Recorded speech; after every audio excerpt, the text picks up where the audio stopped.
10월 25일 월요일 오늘의 말씀은 욥기 12장 13절에서 25절의 말씀입니다.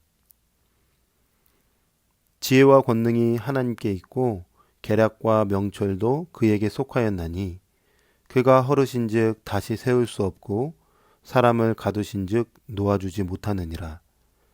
그가 물을 막으신즉 곧 마르고 물을 보내신즉 곧 땅을 뒤집나니 능력과 지혜가 그에게 있고 속은 자와 속이는 자가 다 그에게 속하였으므로 모사를 벌거벗겨 끌어가시며 재판장을 어리석은 자가 되게 하시며 왕들이 맨 것을 풀어 그들의 허리를 동이시며 제사장들을 벌거벗겨 끌어가시고 권력이 있는 자를 넘어뜨리시며 충성된 사람들의 말을 물리치시며 늙은 자들의 판단을 빼앗으시며 귀인들에게 멸시를 쏟으시며 강한 자의 띠를 푸시며 어두운 가운데에서 은밀한 것을 드러내시며 죽음의 그늘을 광명한 대로 나오게 하시며 민족들을 커지게도 하시고 다시 멸하기도 하시며 민족들을 널리 퍼지게도 하시고 다시 끌려가게도 하시며 만민의 우두머리들의 총명을 빼앗으시고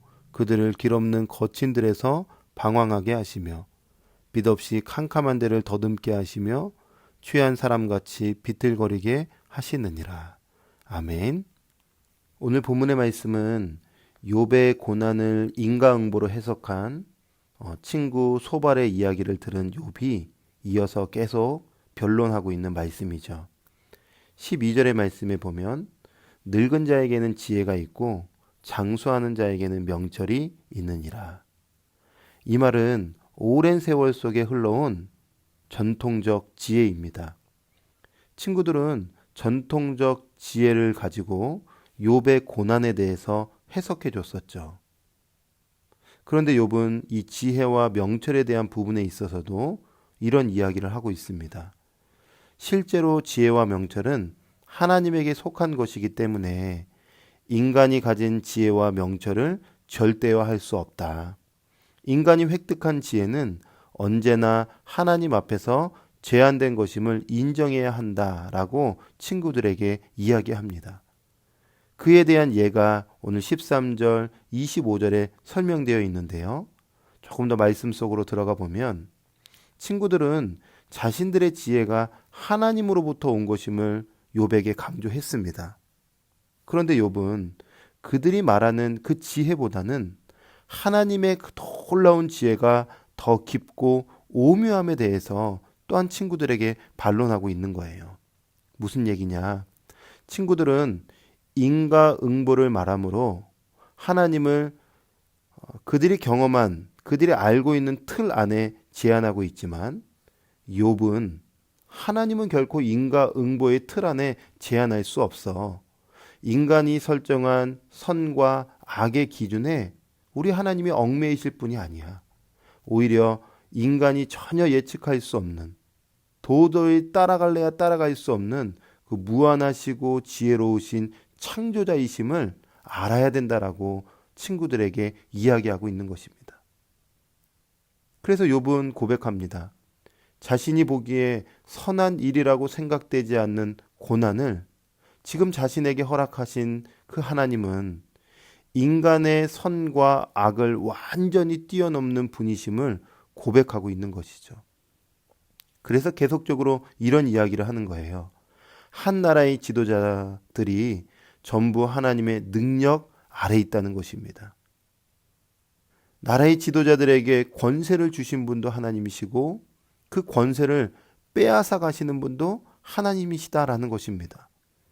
하나님은 나라를 크게도 하게 하시고 작게도 하게 하시고 흥하게도 하시고 망하게도 하시며 광대하게 하기도 하시고 사로잡히게도 하시는 분이시다.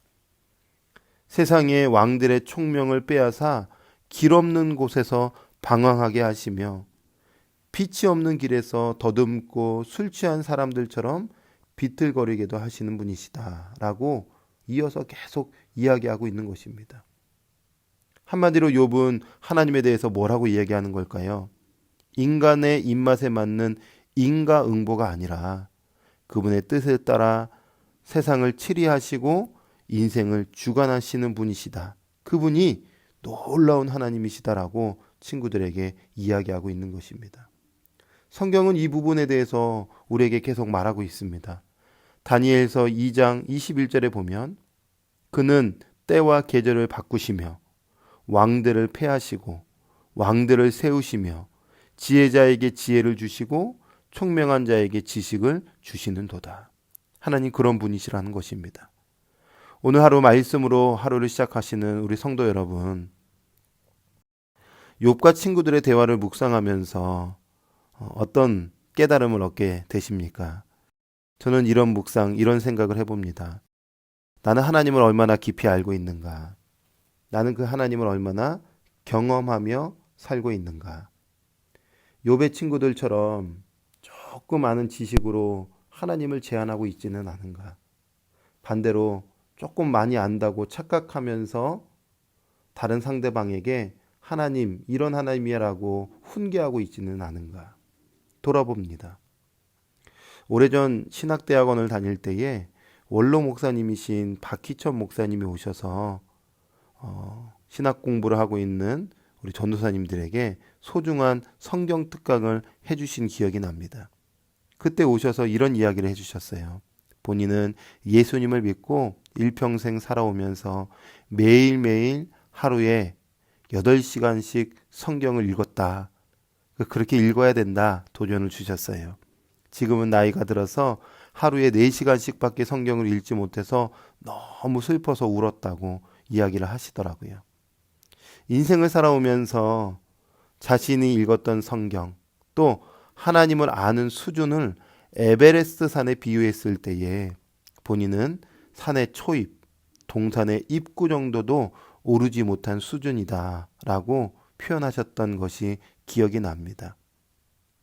그만큼 우리 하나님은 무한하시고 광대하신 분이시기에 우리 인생에 다 쏟아부어도 발톱의 때만큼도 다 알 수 없다는 것을 고백하셨던 거죠.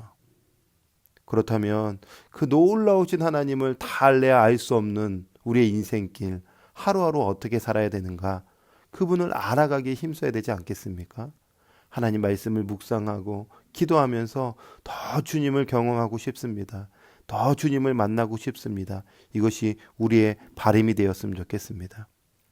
우리가 늘 말씀을 통해서 하나님을 경험하고 삶 속에서 일어나는 일련의 사건들을 통하여 하나님의 손길을 누리고 때로는 인생의 어둠의 터널을 지날 때 고난과 아픔을 통하여 그 현장 가운데 들어오셔서 같이 울어주시는 주님을 경험함으로 어제보다는 오늘, 오늘보다는 내일 더 주님을 알아가고 또 주님을 닮아가는 저와 여러분이 되기를 주님의 이름으로 축복합니다.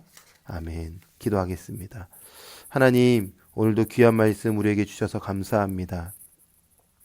욥과 욥의 친구들의 대화를 속에서 우리는 생각해 봅니다. 나는 얼마나 하나님을 알고 있는가? 또 반대로 하나님을 안다고 착각하면서 제한하고 있지는 않은가?